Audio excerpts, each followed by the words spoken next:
Hello, welcome to Main Stage Tunnels. I am Linus Godwin. With me here today I have Mrs. Arams Christie. Ma, you're welcome. Thank you, It's sir. always a pleasure to have you on stage. And also on the left have Sam Ida, so you're welcome. Thank you so much. Thank you my for pleasure. always answering our call when we call. You're welcome, sir. Today we'll still be looking at the guiding principles for success, and we'll be looking at the next module, which is management. So, sir, please give us a general preview on this management principle. Thank you, sir. Like we mentioned from the beginning, we have 40 principles that are divided into 4. We have 10 of them which falls under what we call self-government. We have another 10 under leadership. We have another 10 under productivity. And we have 10 on management. And basically, if you have been able to govern yourself, you will move to this step of being productive and then being able to manage what you have. Under management, we have 10 principles. And like we kept saying, these principles are timeless. It works everywhere. And then we have things in this principle like ownership, honesty, we have humility, we have generosity, we have savings. All these things bring us to the point of things you should have. I don't know if you're getting that. Now, the other time we talk about what we need, where we needed to stand.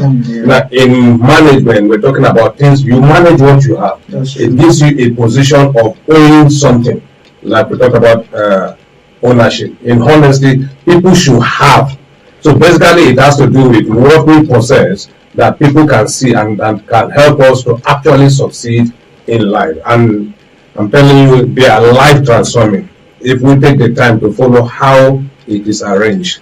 Let's dive quickly into the module. Let's look at the management principle of honesty. It says life will get anyone into trouble. Of course, life always gets people into trouble. But honesty is its own defense. Now, we won't talk about honesty many times, where we talk about maybe someone telling the truth or justice or simply not lying. But having gone through this principle, you really realize that honesty goes beyond just telling the truth. Please share more light on that. Yes, just like you have rightly stated, a lot of people would think when you talk about honesty, just talk about telling the truth.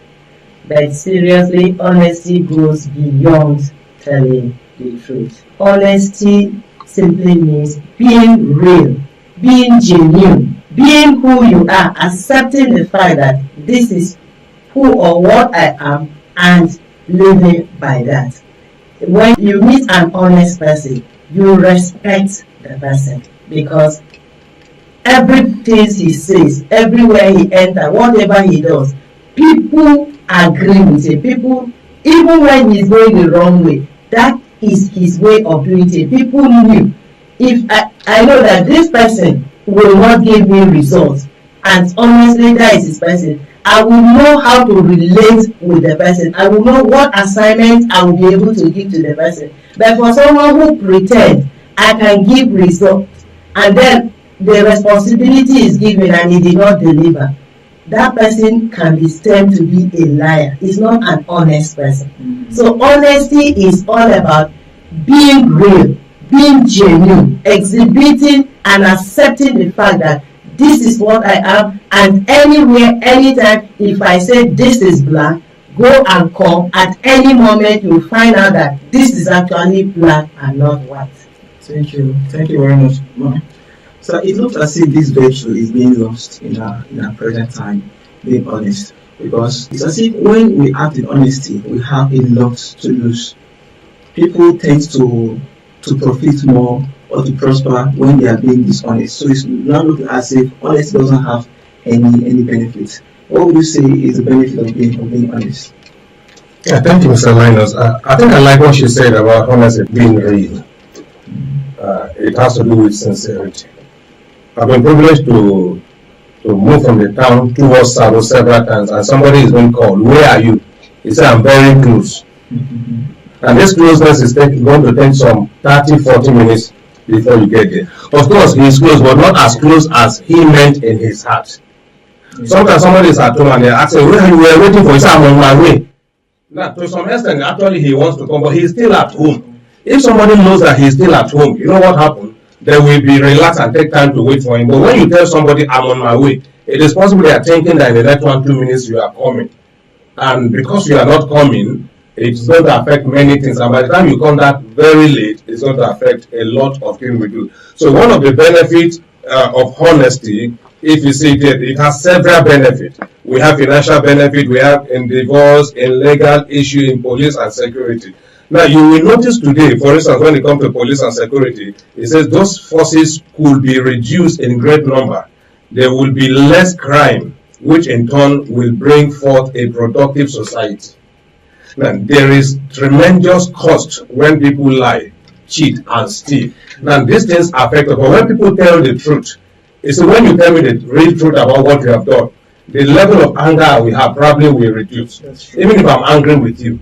So you will notice that I won't go to the extent I want to do about what I plan to do to you because you have been sincere to me. But when I now discover that you have lied to me, maybe let me give this briefly. If a woman or a lady wants to marry and she doesn't have a womb and she didn't tell the man, you know, when they get married and then there's delay in childbearing, the day the man discovers that the wife is wombless, the pain, the hurt will be different from when this woman tells the man earlier and says, so this is what happened to me, this is me. You see, the man's mind is prepared. So the pain will not be as much as he will hear some 10 years later that my wife cannot conceive. There is a lot of benefit in being honest. A lot of benefit. I think when we are honest or we deal in honesty, we are known with that, and then it gives room for people to trust us. If it is this person, I know he can do this, or I know he cannot do this. So people can trust us in our everyday. Let's move quickly to the next principle: humility. It's written here that a person who refuses to admit their mistakes can never be successful. But if they confess and forsake them, they will get another chance. That's what it takes humility to accept that you are wrong. Yes. Okay, please show me right on that. Yeah, actually, it's not easy to accept that one is wrong when he's actually wrong. But then, like you said, it takes humility. Let me bring this simple in a family, in any marriage relationship between a husband and wife. If the wife is not humble to say I'm sorry whenever the husband felt she has done something wrong, that home cannot stand. Mm-hmm. There will always be chaos. There will always be trouble in the house. But when you find a house that is peaceful, you discover that either the wife or the husband, among the two, there is somebody that is always taking the bold step at all times to be the first to say, I am sorry.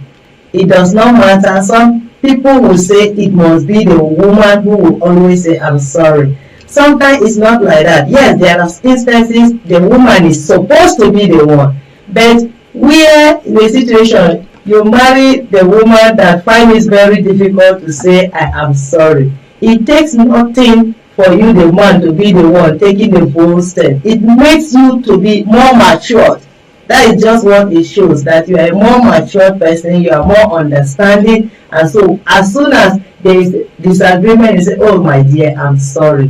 I never mean offense. You see that the situation will be controlled and there will not be quarrel. You will be thinking that these people what is happening? They are never fighting, they are never quarreling. No. The same trouble that you are finding in your own house is happening in their own home, but the only difference is that in this particular home, there is always somebody that is quick to say, I am sorry. That is, there is somebody that is humble enough to accept the fault, even when you know very well that it's not our fault. I'm just bringing the family now as an example, but it happens also everywhere, even in the larger society. That is it. For people that are humble, in fact, humility can take you to a place where you never expect to reach. It can take you, it can take you to the highest office you never imagine you can actually attain. Why? Because of your humility. As a Christian, we have this Bible example of the man, two people that went into the temple to pray. One entered and said, God, I thank you because I'm not like the other sinners. I'm always giving my tithe. I observe the rules and do this. And then beside him, there is another man that entered to just say, Lord, I am sorry because I'm a sinner. Have mercy on me. What did we say? Jesus said, that particular one that accepted that is a sinner and is humble, receive the blessing, receive God's approval. The other one made fool of himself and left without the blessing. So humility is a virtue that each and every one of us should imbibe. Thank you. So let us learn to be humble. And it takes humility to actually apologize when we are wrong. And it's a scripture that says God opposes the proud and gives grace to the humble. Yes. I have noticed something, so maybe you talk on this. So sometimes people appear to be humble. We will give an appearance of being humble, but should we say that's false humility? Because here it says that humility is an awareness of our continual need for growth. Maybe you talk on that. Alright, another way I see humility is accepting the truth and adjusting to the situation. That ability for you to accept somebody comes around and says this thing you've done is wrong. It's wrong. Sometimes we feel so proud and full of ourselves that we do not want to accept it. Messiah was talking, I was wondering, don't men say I am sorry, or it's an African mentality. I don't. Well, you see, even in our society today, parents don't tell their children sorry. That's true. I don't know if you get it. Now, looking at the facial appearance of people, somebody can have a very terrible face. You would think he's a bad one. And I mean, he's a very wonderful person. So don't judge a book by the cover when it comes to humility. But it has to do with our attitude, it has to do with our makeup, it has to do with who we are that we express outside. So humility is learning the truth and adjusting to it. Once somebody said this thing is wrong, and sometimes we need to understand this too, that when people are humble, they rise. One religious leader said it is only the great that will start from top. Every other thing, because in humility you are starting from the ground, and everything that starts that way grows through the land. We have seen great men in our society and outside who, because of pride, have crashed. And we have seen people who seems to be a nobody, and because of humility, they have risen up. I think an experience we had one time. We were traveling for a mission, and then I was in the front of the 18-seater. I don't know why we stopped where we stopped. But then suddenly I saw one of our former leaders who was coming. It was his son, and then that was general of this, commissioner of, is it legal or something in the state. So he was coming, and I was trying to hide, commissioner of justice, and I was trying to hide so that he would not see me. And anyway, he sighted me from that place and was coming to, he came, greeted me and left. I felt so bad. But you know, from that day up to tomorrow, I held that man in high esteem. Now, he's a very humble man to the core. I have watched him, I've been in his house, and so on and so forth. So you see, humility can make people trust you, appreciate you, and honor you. I don't know if you get that. Yeah. So sometimes in life, when people find a humble man, they seem to have a high regard for him. But don't forget that it has nothing to do with our face. That's true. Humility has nothing to do with our face. It's a state of mind. Thank you so much. Thank you, Lord, for being with us today. Thank you, sir. It's always a privilege to have you on stage with us. You're welcome, sir. Okay, viewers, I believe you have learned so much from today's episode. Alright, I would want us to do something that we normally do during the training before we go today. Let's take that phrase together, remember. Alright, let's go. Remember, thoughts produce actions, action becomes habit, habit forms our character, and character determines our destiny. So watch out for this. Our thought will produce our action becomes our habit forms our character, and then of course your character determines your destiny. So I would urge you, if you haven't enrolled for this course, please reach out to us, and then you will be so blessed going through this training. Thank you for staying tuned to this point. Until we meet again at the next episode, I remain Linus Godwin.